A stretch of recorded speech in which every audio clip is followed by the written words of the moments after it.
Now, if you are in your 40s or nearing to 40s, then today's episode is meant for you. I want you all to forward your life to next 20 years. Imagine checking your retirement corpus and finding out that all that you saved every month since day one of earnings is not really sufficing your financial needs for post 60 life. Wouldn't that be a big shocker? So just to ensure your financial planning is on track, it's crucial that you look back at your investments now and when you are in 40s. But what should all these things should be evaluated? What should be the key points to check on that? To help you with the checklist, we are being joined by our guest, Mr. Santosh Navlani, who is the COO at the ET Money. And thank you so much and welcome to the show, Santosh.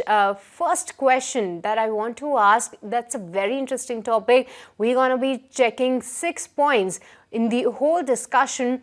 But firstly, I would like to tell our viewers from your medium that why it is so necessary that when I'm in my 40s, I need to look at what are my retirement plans, insurance plans. Why is this financial planning is very important when someone is in 40s? Hey, Srishti, hi. I think 40s is a time, or early 40s or 40 itself is specifically half your life or working life almost over. Most of us start working at 25. Most of us work till 60 actively. Maybe we'll continue in some ways post that, but actively, mostly people will end at 60 or would like to end before that. So you're in midst of right in the middle of your working life, and I think most of us would have seen possibly a good healthy growth in our incomes over last decade or so, and possibly will be expecting more of a modest growth from here on, because the base that you would possibly reach at 40 would be possibly high enough to make you feel that earning like a 15% annual increment for another decade every year may be very, very difficult for most of the people around. So if you think about those constraints that you are not going to be able to increase your income exponentially as you possibly did earlier, and the responsibilities that you have in your 40s actually are quite daunting for most of us, where you have to have a family to support, you have a children's education, you may have aging parents to look after in terms of health expenditure, and maybe you would actually need to contribute significantly for retirement. And these four things can actually add up quite a significant burden on your financial if you don't plan for them. So I think it becomes a very good juncture to really assess what you have actually done over last decade or so when you reach 40, and how would you plan your next 2 decades with your finances. It's a good time to really take a step back and realize also that most of the mistakes that you have done may not be undone right now, because the time remaining is possibly less compared to what you had when you were in 30s. Well, yes, absolutely. This may give our viewers some kind of a sense that when you are in your 40s, which are the set of responsibilities and challenges that you should be going with. But Santosh, you rightly mentioned that at 40, we are just in the midst. We have worked maybe a decade or so, and going forward, another 2 decades are lined up. But one has to look and plan for their retirements. What should be the strategy if one hasn't started onto their retirement planning? Yeah, so I think Srishti, most of the India is actually below 30 in terms of even the viewers who are watching it, maybe possibly a lot of people below 30. So retirement doesn't really connect as a financial goal or life goal one would want to save for. But I think as you reach late 30s, some people realize in mid 30s, some people will realize probably in early 40s that retirement is possibly the most important goal, not because it is actually kind of a stage of life where you don't earn income, but it's a stage of life where you for decades don't earn income. And if you even have a thought about that, if you're going to live 20, 30 years more post retirement, which is what most of us would do, given that medical advancements or expected life that people are living is actually so long that even a 20-year may sound small today. So when you think about the fact that you fund 30 years of your working life or non-working life and every expenditure should be planned for or available to you to live a no compromise lifestyle, it can add up to significant sum. I'll just give one example here. Even a modest 50,000 rupees per month expenditure, if you're doing today, and you expect most of it will continue even in your non-working life, at a 6% inflation, this grows to almost 1.6 lakh rupees per month. And if you add up that number for a year, almost 20 lakh rupees sum is coming for you. So if you think that in year one of retirement, you need to have 20 lakh rupees and you don't earn any penny in terms of active income, then thinking about the fact that this 20 lakh rupees will keep increasing for next 30 years in some form or other can add up to a very large corpus that you require on the last day of working life. And only a careful planning towards achieving that corpus can get you there. You can't reach that number without planning about it. Well, yes, absolutely. And that was a very interesting maths you brought for our viewers. When you're in 40s, how do you go about, how do you plan your expenses and then manage to invest? And definitely the compounding rule will also work for you. But Santosh, you were highlighting some of the responsibilities while you answer our first question, and in that we get to have responsibilities when it comes to parents, when it comes to children, and so on and so forth.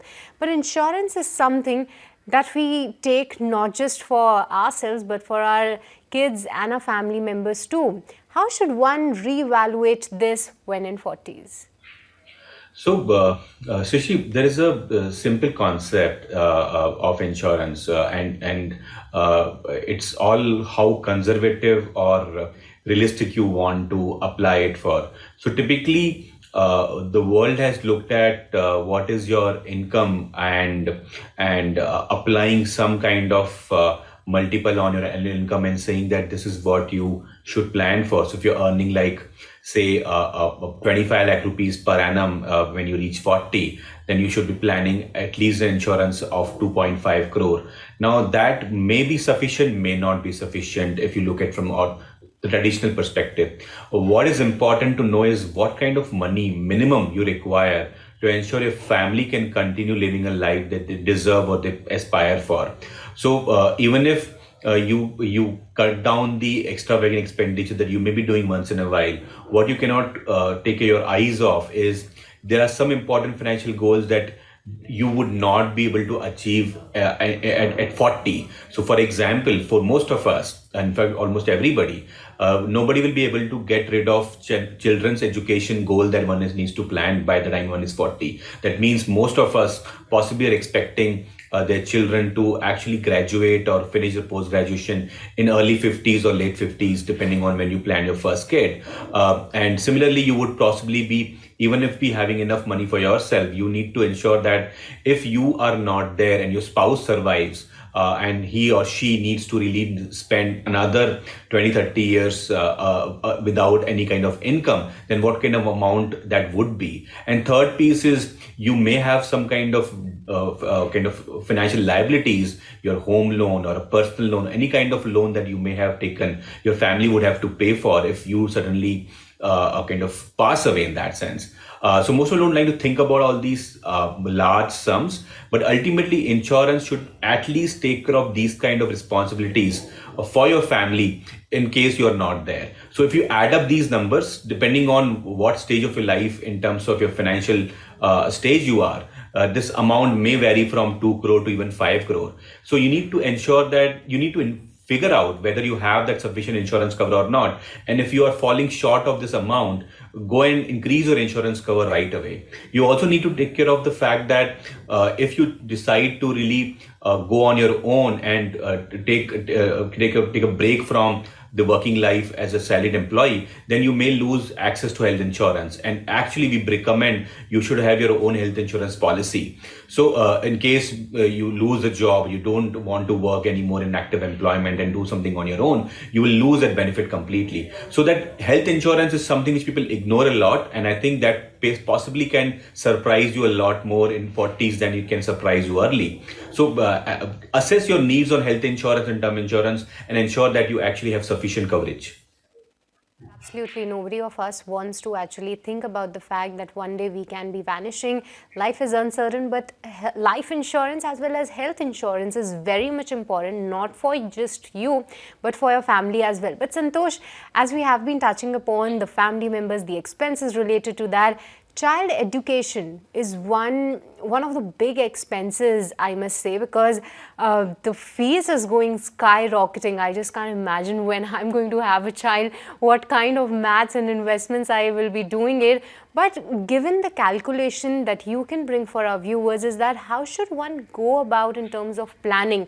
What should be the target fund when it comes to child education when in 40s, assuming that the child is not that big, going for some college education or some high secondary education? So right from the start, how should the planning be like, and what should be like the monthly investments if you have a number? Yeah, so it depends what kind of profession, what kind of area you are planning your children's career in, or your child is planning his or her own career in. So it all math around that. But maybe because most of the Indians understands engineering and medical degree. Let's take engineering as an example. About a decade ago, Shishti, most of us could have really graduated as an engineer with about 4 lakh rupees of total expenditure in tuition fees and college fees. But if you look at today, that number is almost 10 lakh rupees for most of the colleges. If you think about the inflation there, it's almost about 10%. And if this kind of inflation continues in engineering education, then you can actually assume or possibly expect that you are going to shell out like another 45 lakh rupees of sum to actually pay for engineering degree for your children's education on that side.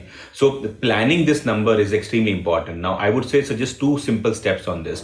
One is ensure that you have minimum insurance cover specifically dedicated for this goal in life. So if you are if you this sum which 45 lakh rupees for engineering looks about different for your a child's preferred career path, you maybe you require a crore after 15 years or 10 years or 20 years, whatever the number may be.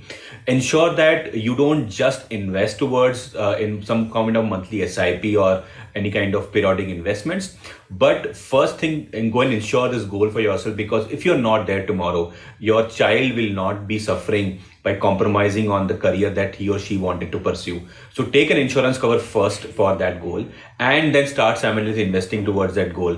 If you get to that goal early and you don't require insurance cover anymore, maybe you can discontinue the policy altogether. But these both paths are must, in my opinion, to ensure you basically plan well for a child's education. Yes, absolutely. I think 42 is not a bad number to target for, 42 lakhs for a child education. And if you want to plan that in next 15 years, that's the target for you, then at a minimum of 8,400, you can start the monthly SIP. So that's the mass. But Santosh, none of us wants to like think over the fact that one day we will be dying and we have a family behind us. But why 40s? Why should one think of creating a will, making a will when in 40s? Yes, so Srishti, I think we talked about in one of the shows in the past that India actually has, another problem altogether where a lot of people actually have not nominated somebody for their bank accounts or life insurance policies or investments for matter, even if and when they pass away. And that money actually is a very sizable, upwards of 100,000 kind of lakh crore. That money is lying completely unclaimed. And there's a reverse problem for most of the people as well, where they put nominee, but then they don't really update their information as the life stage changes.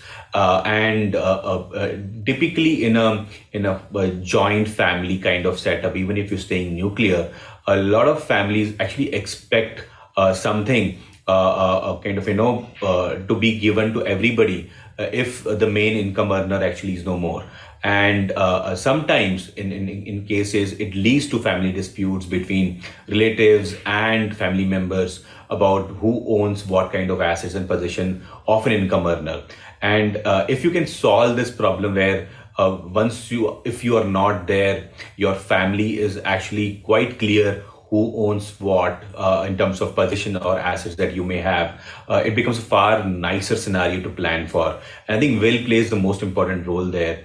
And while it's very uncomfortable topic to think about what will happen if you're not there and whom do you want to give what, but it actually can do a lot of justice to your own life that you have lived to ensure that your family continues to live in an uncompromising manner. So you need to ensure a legal documentation about what you want to distribute and how you want to distribute. And I think if you do that well, that legally binding document can supersede a lot of mistakes that you may have done, a lot of oversight that you may have expressed or kind of unknowingly done in managing your investments or savings for that matter. So I think legal document in the form of will is actually a must for once you reach 40s in life. And if you're sizable assets, all the more important. Well, yes, absolutely. Till now, Santosh, we have discussed about all those expenditures that we should be looking out for when in 40s and investment plans as well. But becoming debt-free is what we always aim for, and we do take some car loan or personal loan or even home loan. Some people take to accomplish that goal. But once that goal is achieved, we have the debt carrying forward. Why in 40s should we give it all in getting a debt-free status? Yes, so Srishti, I think debt is basically a form of opposite of compounding, which happens to your wealth if you don't manage it carefully. So most of us actually have home loans, in mid 30s, late 30s, sometimes early 40s as well. I think it takes away a lot of chunk of of our savings, and it doesn't allow us to really invest in our future. Now, while you may not be able to do a lot with respect to home loans because the sums they're involved are pretty large, and but what you can do is your lifestyle expenditure that you take loans for, like a personal loan or for that matter, a car loan and things like that, you should basically avoid taking debt in first place because they add to your monthly expenditure and kind of basically take you away from your goals in the form of not allowing you to invest enough every month. And we discussed how those goals are large enough already. So if you avoid taking loans, you would be able to do two things. One is you'll be spending only that you can afford, and second is basically if you manage it well, then your savings goal will not be achieved. It will be kind of achieved properly. So being debt free is extremely important at that juncture. And if you add up a debt, another debt of a sizable amount in your 40s, you're doing two kind of problems. One is you're taking a debt, and second is you basically are increasing the requirement of an insurance towards that debt, because as you age in life, the chance or something which can happen to you, the chances are very high. And if you don't plan for that debt, who will pay off in case you're not there? It can add to financial woes for the family. So avoiding taking debt because it will actually add up to insurance requirements is one of the reasons you should actually can avoid for. Well, yes, absolutely. So one should not actually look into add-on to more debts, but also plan to have a debt-free status. But with this, we'll let you go on that. Thank you so much, Mr. Santosh, for joining us today and on ET Now and enlightening with us the 6 things to accomplish with money when in 40s. Thanks, Vishti.